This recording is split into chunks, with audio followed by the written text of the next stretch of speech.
Роза Мулланурова. Яшел яулык.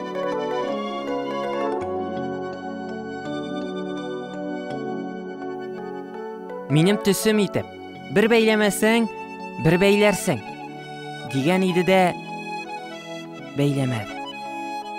Әни кешенең уе изгелектә булгандыр.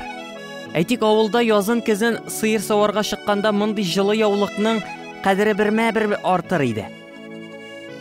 Ә монда әллә кирелек, әллә бәясе төшкән әйберне киленгә бүләк итүне гарьләнү үзенекен итте. Салды да куйды һәм онытты.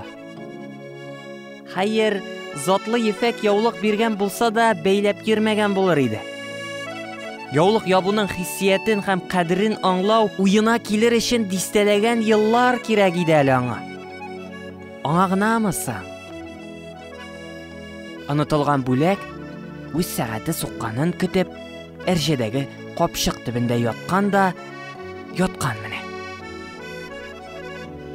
Яулыкны битенә куеп, сыйпап, иснәп карады. Әйтерсең, шул елларның бер катлы, самими яшьлегенең изе, хуш исләре сеңеп калган иде аңа. Ничә еллар узгач, яулык төс ташлаган кебек әзрәк уңса да, яңа кие торган бит әнә. Әле һаманда кайнанасы базардан кайткан көндәге кебек йомшак үзе, шакмаклы шадыра, бүртмәчле бизәкләре аерым-ачык беленеп, күпереп тора. Сүзгә килеп үпкәләшеп, ачуланышып яшәмәделәр яшәвен. Тик барыбер килен үз балаң түгел. Сүз белән аңлатып булмый торган шитләшү була икән. Аларны да шитләтеп үтмәде. Ятсынумы, әллә ул аңа баштан ук әни диде. Чөнки ире Тәбриздә әнкәсенә шулай дәшә иде. Мин әнкәй дигәнне яратам. Миңа әнкәй диген диде бер көн кайнанасы. Сәрвәр үз әнисен бик иртә югалтты. Ягымлы, балаларга сар, изге күңелле хатын иде әнкәсе. Әнкәй дип өзелгән бәхетле чакларын гомер буе сагынды ул. Ул берәү генә дөнья йөзләрендә бердән-бер иде шул. Әллә шуңа иренең әнисен якын иткән тәкъдирдә дә шит бүтән кешегә әнкәй дип әйтә алмады ул. Әйтсә ничектер үз әнкәсенә хыянәт иткән төсле булыр иде. Миңа әнкәй дими хатының, диде бер көн кайнанасы. Ире кызу, кырку холыклы, кырыс кеше иде. Курка иде Сәрвәр аңарда. Булай да зур күзен тагын да зуррак ачып, ире аңа ябырылды. Янәсе, бу нинди баш бирмәү?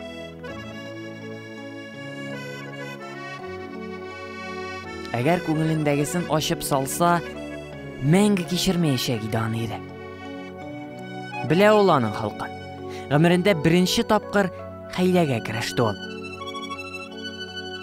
Син бит әни дисең, мин дә синең сыман әни дип дәшәмиш. Яулык бәйләми мәсьәләсе дә шулай җиңел хәл ителде. Әни, бәйләнмә син аңа, университетта укый торган студент сыер савучылар яратып бәйли торган шел ябынып йөрмәс бит инде. Кыска күлмәгенә дә сүз әйтмә. Үтәр бу модада аяк йөзеннән күлмәк кияр, диде. Әнисен генәме? Ирен дә бик иртә югалтты шул. Әйтерсең, дөньясы үзе аңа каршы иде. Иң кадерле кешеләреннән айырып, сындырыплар сынап карады. 33 яшендә 2 бала белән тол калды. Таянырдай, ярдәм, киңәш итәрдәй беркеме юк.